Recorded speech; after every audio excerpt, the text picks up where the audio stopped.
Welcome to the podcast of Rogue Valley Christian Church, located in Medford, Oregon. We strive to be a people who gather together to connect the unconnected to Jesus, grow together in full devotion to God, and serve the world with Him.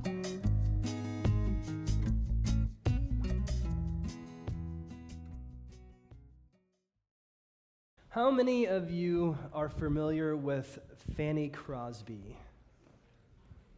A few. Okay, for those who have never heard the name before or just want to giggle because her name was Fanny, I don't know if that's funny to you guys or not, but she was born in 1820, and in 1820 she came down with an infection in her eyes at 6 weeks old. And her parents took her to the doctor to have her treated, and the doctor made a mistake, and it was negligent, and he blinded her. And for the next 95 years, she would live without the ability to see anything. And over those 95 years, her life would come to impact thousands, if not millions of people, because over 95 years, Fanny Crosby wrote some 8,000 hymns. Some of them we still sing to this day. 8,000 hymns, plus poems and songs and different things as well, but 8,000 over the course of her life. And towards the end of her life, she had this to say. She said, "It seemed intended by the blessed providence of God that I should be blind all my life." Now, there's an issue with that statement. Okay, just because something's on the screen and I say it out loud, it does not mean it's true, first of all. But second of all, providence is a word that some of you might be familiar with and some of you might never have heard before. So before we continue, let's talk what providence is. Providence, as we're going to use it this morning, is the continuing action of God in preserving His creation and guiding it toward His intended purpose. So is Fanny Crosby saying that God caused her to be blind? Or is Fanny Crosby saying that God used her blindness for His plans and purposes? How we differentiate that has enormous consequences on our lives and our relationship with God, because we either see Him as this active force who causes destruction and chaos and tragedy and all sorts of terrible, horrific things, or we see Him as involved but not causing.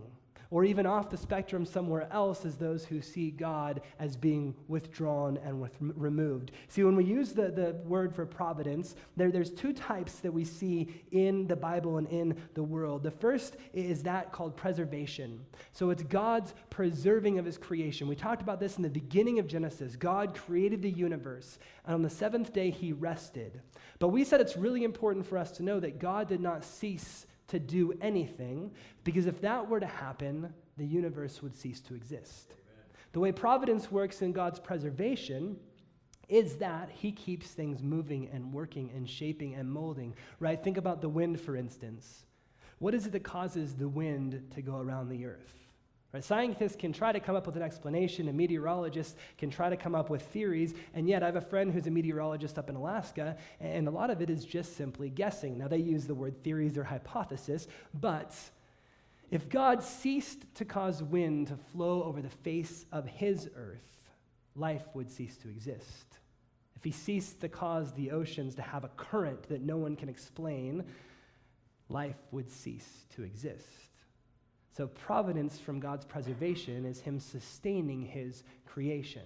But it's really important that we understand that, because some of our early founding fathers for the United States, they were what's called deists or open deists. And what that means is that they had this view of God's providence, that He simply built this clock and wound it up, and then He let it go. And everything is just moving all throughout creation, all throughout human history, without God's involvement. He's removed Himself, and He's not intimately aware of what's happening. He's not working within it. That's one view on the spectrum.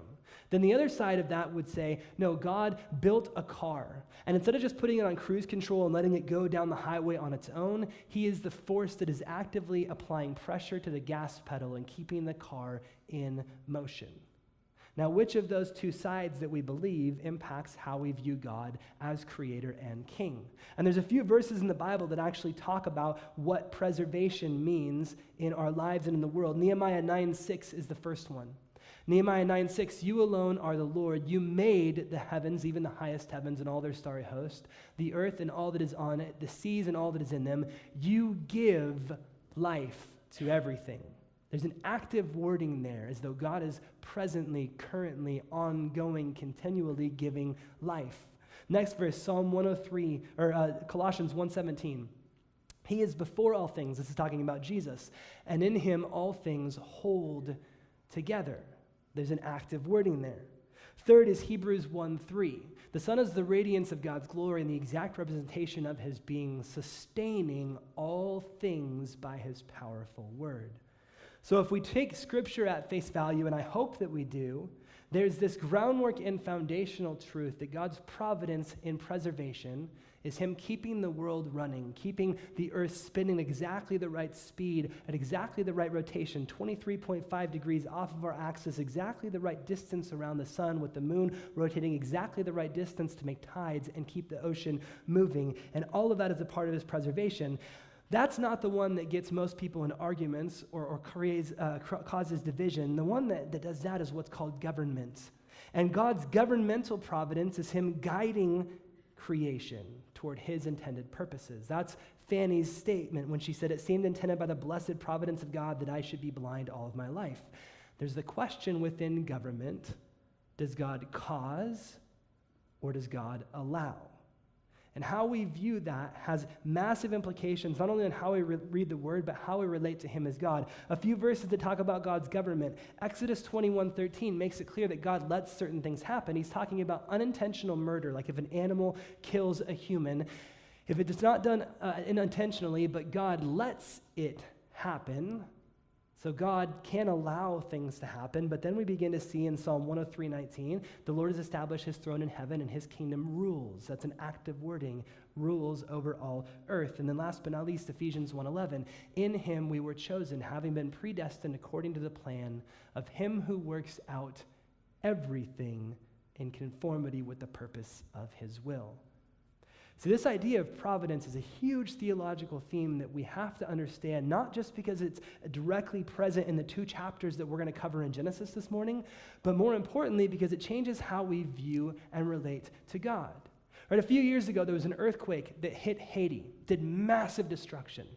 And there were several Christian leaders who got on national television and publicly said that God caused the earthquake to happen as a form of punishment to the people in Haiti because of witchcraft, idolatry, and because of idol worship. That is a part of God's providence. Did God cause the earthquake? Now, some in here I even saw shaking their heads no. But at some point, we actually have to come to the place where we realize that God could have caused the earthquake. Right? Remember earlier in Genesis, God caused the flood. However, how do we know what God causes and what he allows? And how can we be careful in that? Because I don't know about you, I would never get on public TV and talk to the whole nation and say that is punishment from God unless Jesus Christ himself had appeared in my bedroom and it wasn't the result of bad pizza or some food that I ate, but it was him in a manifestation saying, this is a word that I have for the world. That's the only time I'm ever saying that's God's providence.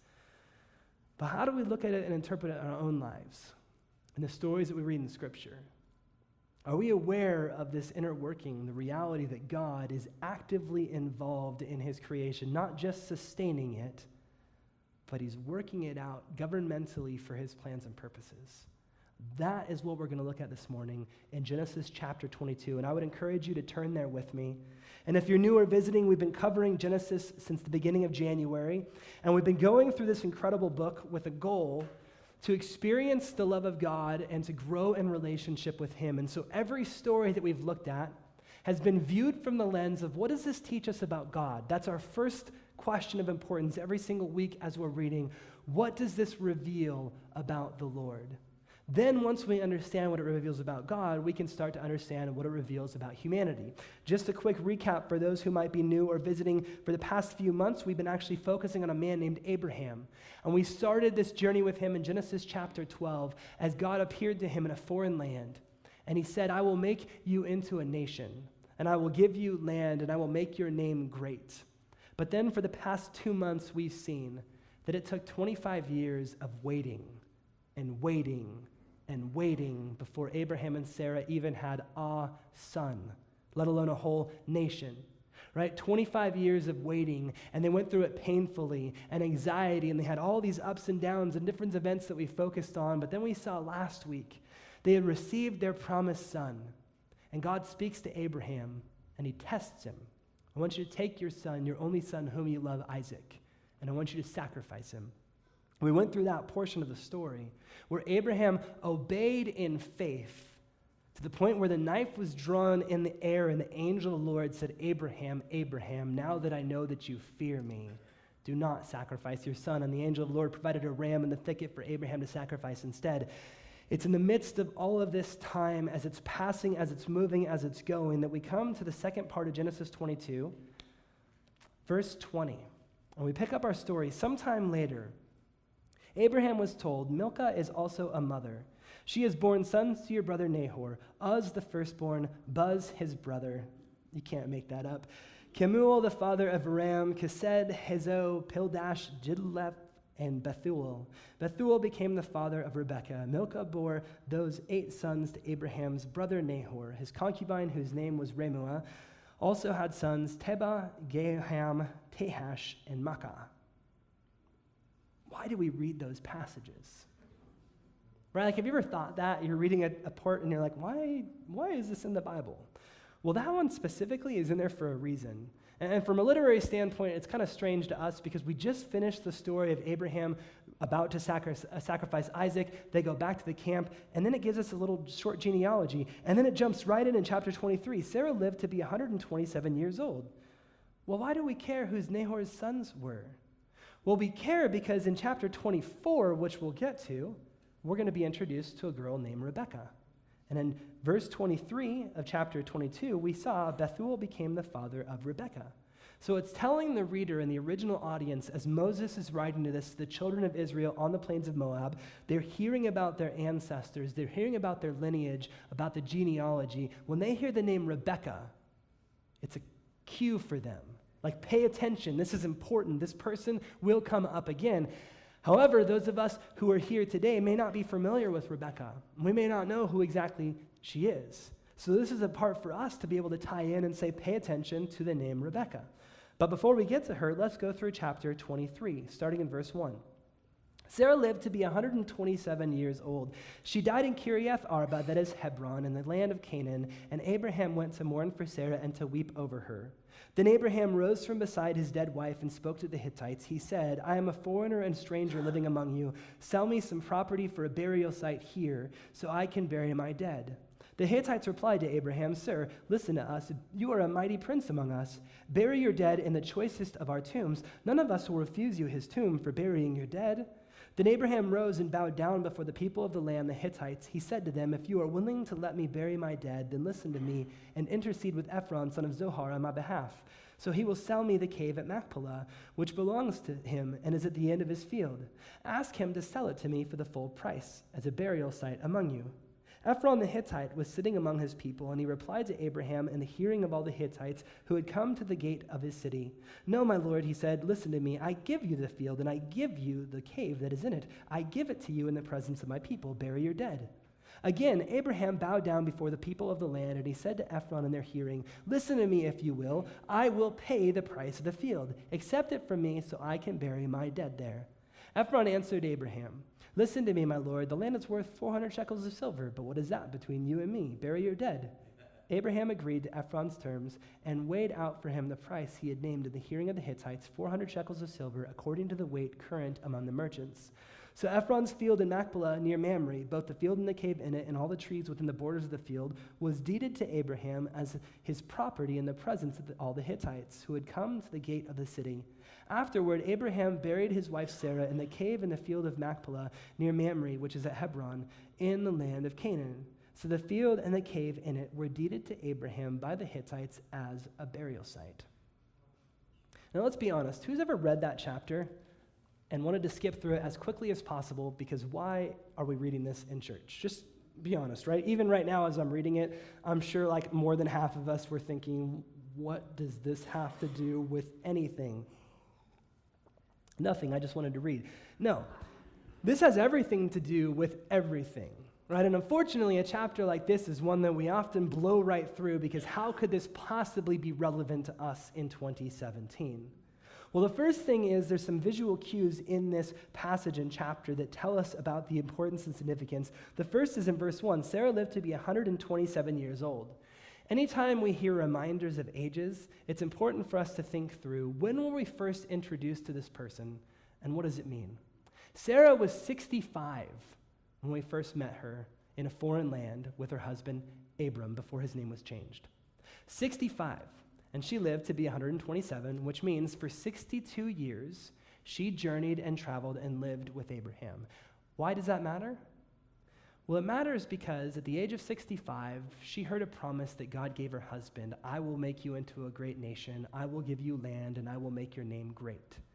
She dies 62 years later. How much of that promise has been fulfilled? They have a son. That's it.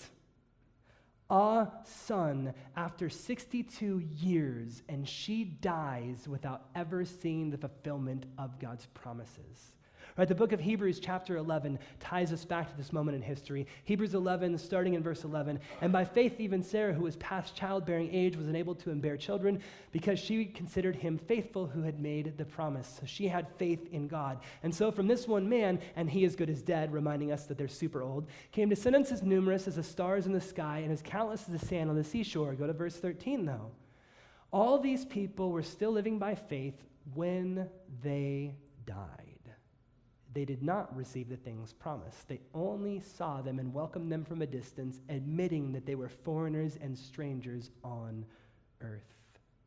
See, faith is believing in God's promises, but it's not always receiving the fulfillment of those promises.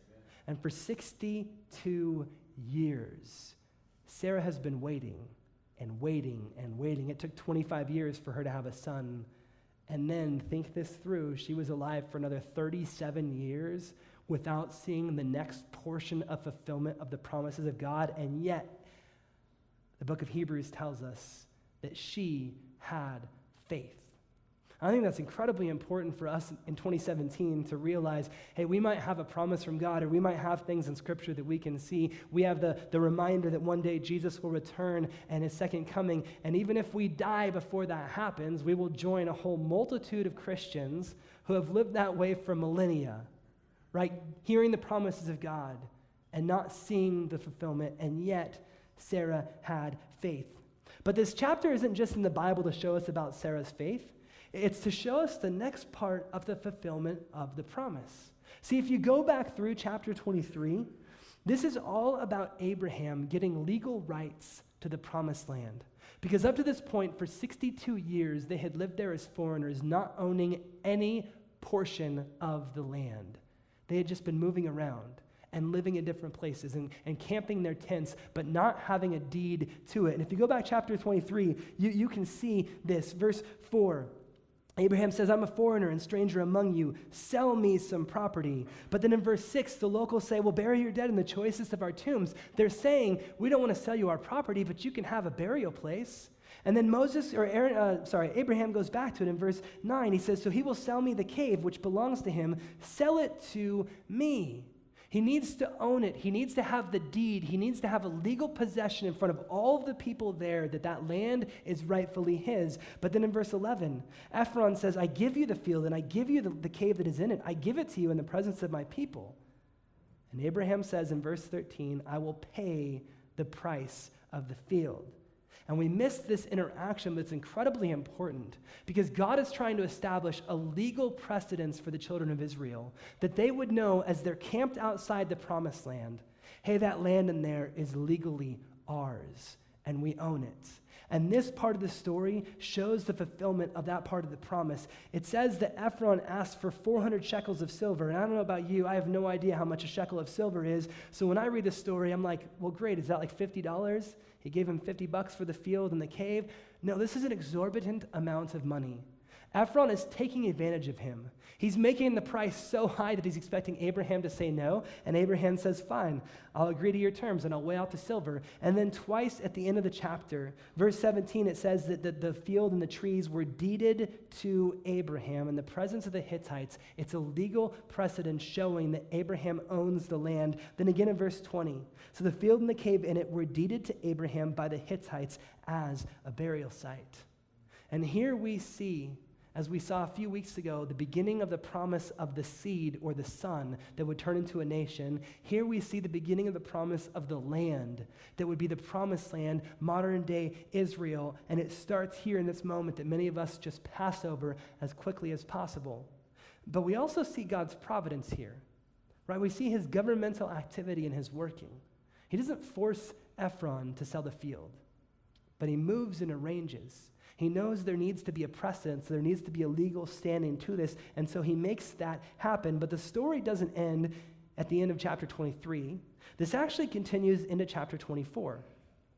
Verse 1, Abraham was now very old, and the Lord had blessed him in every way. He said to the senior servant in his household, the one in charge of all he had, put your hand under my thigh.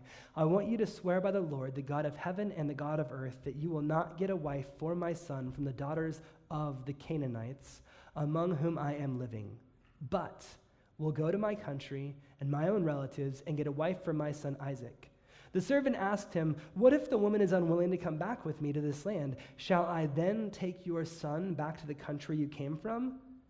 Make sure that you do not take my son back there, Abraham said. The Lord, the God of heaven, who brought me out of my father's household in my native land, and who spoke to me and promised me on oath, saying, to your offspring I will give this land, he will send his angel before you so that you can get a wife for my son from there. If the woman is unwilling to come back with you, then you will be released from this oath of mine. Only do not take my son back there. So the servant put his hand under the thigh of his master Abraham and swore an oath on him concerning this matter. Now again, with the fulfillment of the promise of the land, Abraham tells the servant to go and get a wife from his relatives. That genealogy that we read at the end of chapter 22, that's where this begins to have some importance, because that's the land the servant is going to go to.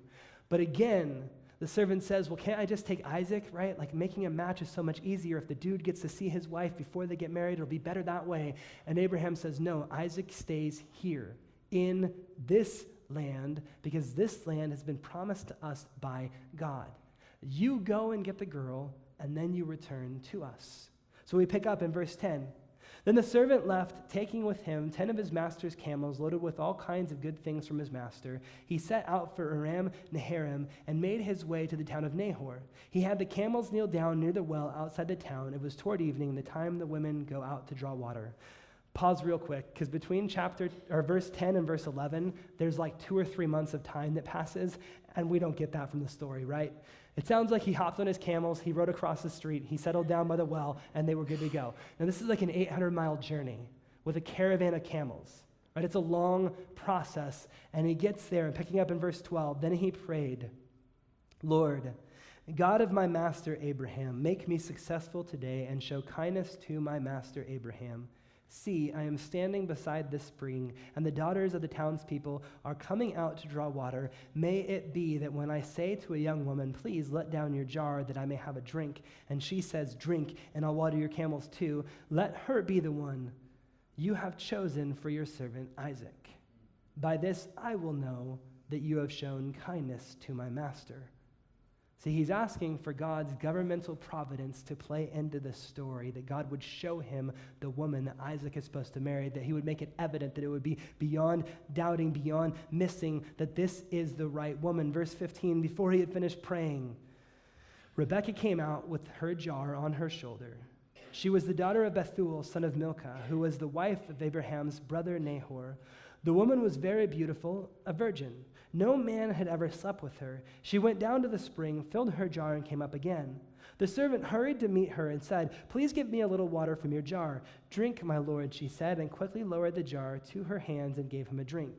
After she had given him a drink, she said, I'll draw water for your camels too, until they have had enough to drink. So she quickly emptied her jar into the trough, ran back to the well, and drew more water, and drew enough for all his camels. Without saying a word, the man watched her closely to learn whether or not the Lord had made his journey successful. How many of you have ever watered a camel before? No one? Okay, that's good to know. I'm not alone. This is another part of the story that we get to, and we miss the significance because we have no idea what's involved in watering a camel. But since I know you only came to church to hear about ancient Near Eastern water camels, or cameling, I don't know how to say it anymore, since that's the only reason you came, let me tell you, because this is not a small process. Right? In those days, a well wasn't like the ones we see in pictures where it's like, oh, we'll pump the handle, we'll fill a bucket, then we'll feed the camels. Nope. It also wasn't the old school type with like the spinning thing and the rope and the bucket, and you lower it in, you draw it up, you dump it, you do it again. No.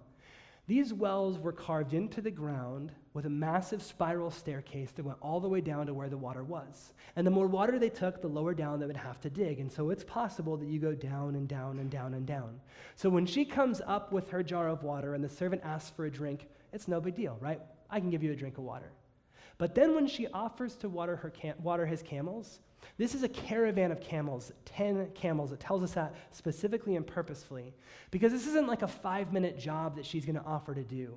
This is 2 hours of back-breaking, nonstop work of going down into the well, drawing water, carrying it back up, dumping it in a trough, going back down into the well, drawing water, carrying it up, and dumping it back into the trough. If I did that for like 5 minutes, we would be exhausted and bored.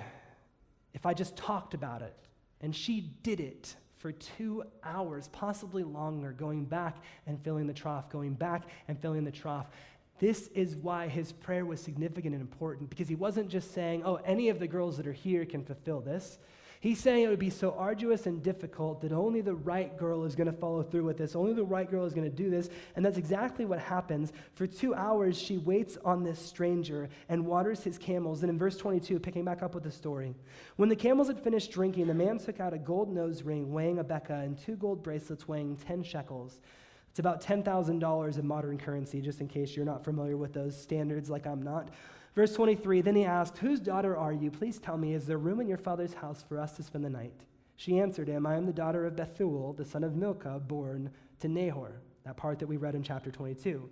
And she added, we have plenty of straw and fodder, as well as room for you to spend the night. The man bowed down and worshipped the Lord, saying, praise be to the Lord, the God of my master Abraham, who has not abandoned his kindness and faithfulness to my master. As for me, the Lord has led me on the journey to the house of my master's relative.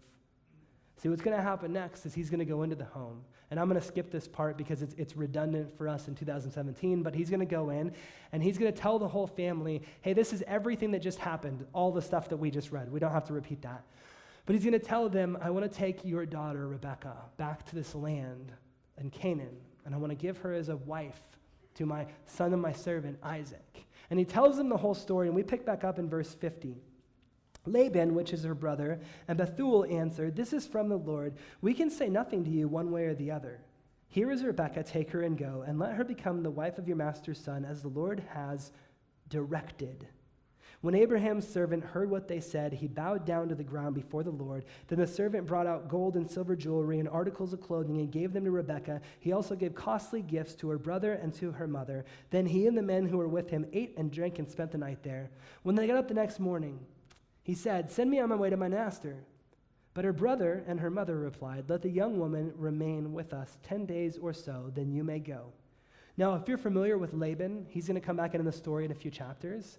He's a deceiver, right? He's a liar, he's a scoundrel, he's a foil in a literary device where he's the opposite of a good example. And even from the beginning of his introduction, we see that he's trying to work the system. Oh, no, just let her stay a little bit longer. And we don't know exactly why. Is he trying to hold out for more money and dowry, or is he just being deceitful? But in verse 56, but he said to them, do not detain me now that the Lord has granted success to my journey. Send me on my way so that I may go to my master. Then they said, let's call the young woman and ask her about it. So they called Rebekah and asked her, will you go with this man? I will go, she said. So they sent their sister Rebekah on her way, along with her nurse and Abraham's servant and his man, and they blessed Rebekah and said to her, our sister, may you increase to thousands upon thousands. May your offspring possess the cities of their enemies. Then Rebekah and her attendants got ready and mounted the camels, and she went back with the man. So the servant took Rebekah and left. Now Isaac had come from Beer Lahai Roi, for he was living in the Negev. He went out to the field one evening to meditate, and as he looked up, he saw camels approaching. Keep in mind, like 3 months have passed again in the story, but it's one verse. Rebekah also looked up and saw Isaac. She got down from her camel and asked the servant, "Who is that man in the field coming to meet us?" "He is my master," the servant answered. So she took her veil and covered herself. Then the servant told Isaac all he had done. Isaac brought her into the tent of his mother Sarah, and he married Rebekah, so she became his wife, and he loved her. And Isaac was comforted after his mother's death. See, that's the conclusion of this part of the story. But why would we read these 2 chapters and go through them, right? Because I've heard this actually taught as like principles of a good marriage. Like you need to serve each other, and you need to be willing to do this and that and the other thing, and you need to be in love, because look, she sees Isaac from a distance, and she says, "Who is that man?" or some voice like that, and then she covers herself. But why is this story really in the Bible, right? Why did God see it fit to preserve this for the past 4,000 years? So that we providentially in 2017 could be covering this story together as a church family. Right? This is more than just about a story of love. It's really a story about God and about how he's working. See, in chapter 23, he reminds the Israelites, and us by extension, that he's fulfilled his promises of giving them the land, that the land will continue to flourish, that they will continue to gain legal precedence and right over it. But then, if the Israelites are hearing this story, and if you've heard that God is going to make a great nation out of a family, and yet they only have a son, what's the next logical step of progression? How do you build a nation out of one man? You don't, right? He needs a wife. It's a very simple equation, 1 man and 1 woman, and it equals offspring, and then you go from there. This part of the story is the next unfolding of God's revelation of his promise, of his providence, that he's working for Abraham, that he's fulfilling the promises, the covenant that he established with him. I will give you land, and I will give you a nation. And in this part of the story, when we read about Rebekah being given, about the fulfillment of that part, we see that Isaac and Rebekah will go on to have Jacob, and Jacob will go on to have 12 sons. And those 12 sons will go on to have more sons and offspring, and 400 and something years later, it will end up on the plains of Moab with the original audience listening to this story, looking around at the 1.2 million people, however many there were exactly, we don't know, looking around at the nation that has grown from 1 man and 1 woman, from Isaac and Rebekah. But it's also a reminder for us of the way that God works and his providential action, the government that he takes in situations and in circumstances, in human history. Right? See, the journey was led by the Lord according to the servants. And then we see from Laban and Bethel that this is from the Lord. There's nothing they can do around it, that God has directed it. And we see a glimpse at how God works. But we have to be really careful that on a morning like this morning, we don't try to come up with a bunch of different bullet points of exactly how God's providence works and doesn't work. That only creates problems and issues. Right? My goal isn't to teach you exactly how God's providence works, because honestly, I don't think we can fully understand it. Right? Could God cause an earthquake to occur? Absolutely. But does that mean that every bad thing that happens is God actively forcing it? No, right? We have to believe that God is good, because that's what the Bible tells us about God. And if God is good, then he can't do things that are contrary to his good. So could it be that God, when he works in human history, is arranging things, even taking the bad, unfortunate, deplorable events that have happened and reworking them for his glory? Right? If we think through the stories of Scripture, there are plenty of times where we come across failures and issues and people stepping out of God's plan and trying to do their own thing, and then they have to come back in, and he works throughout the midst of it. But what we see in here is a reminder of this God who is intimately involved in his creation. Right? Because in Genesis 3, he gave this promise: I will provide a son who will defeat the enemy. And here we've seen the beginning of that fulfillment through the birth of Isaac. But now we see the next portion of that promise as Isaac has a wife, as they will go on to have 2 boys, Esau and Jacob. And as from that, there will then be this whole nation that's born, the nation that leads to the birth and fulfillment of Jesus Christ and the prophecies that we see. And we have to understand that this is God's work in the midst of all of it. Right? That the servant began by praying to the Lord, and then he praised the Lord. But then we also see that there's a personal involvement in this area. Right? That God's providence doesn't mean that he's making everything happen, everything move, everything work exactly as he thinks it should be. There's some element of freedom in that. Right? The servant prays that God would make it evident who the wife is supposed to be, but we don't see God pushing Rebekah down the aisle. Right? Earlier in the chapter, in verse 58, the men are asking, well, do you want to go with the young man or with the servant? And Rebekah simply says, I will go. And there's this willingness on her part to be a part of what God's doing, to be a part of his plans and his purposes. But for you and I living in 2017, how do we read this story and how do we apply it to our individual lives? Right, if the children on the plains of Moab are getting ready to enter the promised land, the story is comforting for them because they know that they have the legal deed to the land, that they own it. But it's also comforting because they know that their God listens to prayer, the prayer of a servant even, that he works things out. And it's comforting that they know that God is trustworthy because God has made them into a nation from this one man named Isaac and this one woman named Rebekah. But for you and I today, how do we actually look at this and understand God's providence? Well, there's a quote by Millard Erickson. He's a systematic theologian. He talks about the Christian life. And in this quote, it's the next one, Denise. In this quote, he says, providence is in certain ways central to the conduct of the Christian life. It means that we are able to live in the assurance that God is present and active in our lives. We are in his care and can therefore face the future confidently, knowing that things are not happening merely by chance. We can pray knowing that God hears and acts upon our prayers. We can face danger knowing that he is not unaware or uninvolved. See, when we read this chapter, we see a God who cares. When we read the whole book of the Bible, we see a God who takes action in human history. Right? There are those that would say the providence of God means that the Roman soldiers that crucified Jesus, that God actively moved the soldiers and made them do that. And I don't know if that's true or not. God could do that. But God could also take an event like the crucifixion, when his son was murdered horrifically on the cross. When he knew that would happen hundreds of years before through prophecy, God could work that for his glory and for his plans. For the resurrection, for the ascension, for the second coming, for all of those things, God works them out. But for our lives, how do we live in a place where we have faith in God's providential care and concern, in his work and his action? Right? Do we actually believe that our prayers are heard by God?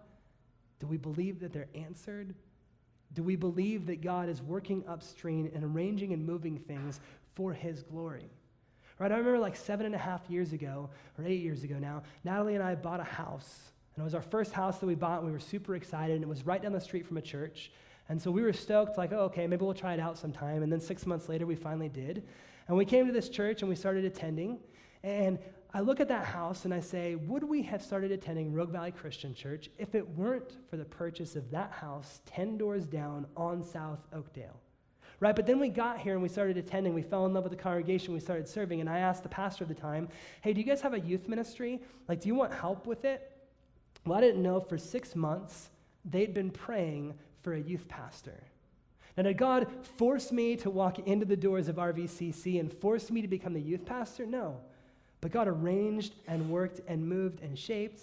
And then as I was helping with the youth, just volunteering, I was working for a company and I hated it and I was miserable. And I met with the pastor for breakfast and I was like, hey man, I think I'm supposed to quit my job. Tell me what to do. And he said, you should pray about it. And I said, you're the worst pastor in the history of the world. I could have prayed about it on my own. I want you to tell me what to do. And he said, yeah, I'm not going to tell you what to do. And I was like, why are you a pastor then? And he said, you should pray about it. And I remember praying because I was on the verge of putting in my 2 weeks notice. And I remember praying and asking God, please, can I quit? And I remember not hearing like an audible voice, but definitely feeling like a gut punch, like no. And I'm like, please now? Please now. What about now? And the next day, and the next day. And what I didn't know is what God was doing upstream, because a few weeks later, I got a phone call that the whole company was being shut down and the doors were closing. Now, did God cause the company to go under? No. But he used the company closing its doors to give me a severance package and to give me money from unemployment to go to Bible college for a year, to volunteer full-time at the church, and to be a volunteer youth pastor. See, the providence of God was shaping and moving and working all upstream. Now, does that mean he caused everything to happen? That's the issue that I have with Fanny Crosby's quote. The way that I read it is as though God caused her blindness, and that I don't believe. But could it be that God used her blindness to impact the world with 8,000 hymns that would otherwise not have been written? See, Genesis 23 and 24, we see a lot of movement. We see a lot of evidence that God is intimately and actively involved, but what I don't see is this God who's forcing everything to happen with a closed fist. I see a God who is actively arranging and shaping and moving and making everything exactly as he plans and purposes it to be. That is his providence. That is the God that we serve. And I think that we can rest in the faith and the hope and assurance and who he is and how he will work in our lives in the midst of that. Would you pray with me? Thank you for listening to our podcast. For more information about Rogue Valley Christian Church, visit our website at www.rvchristian.com.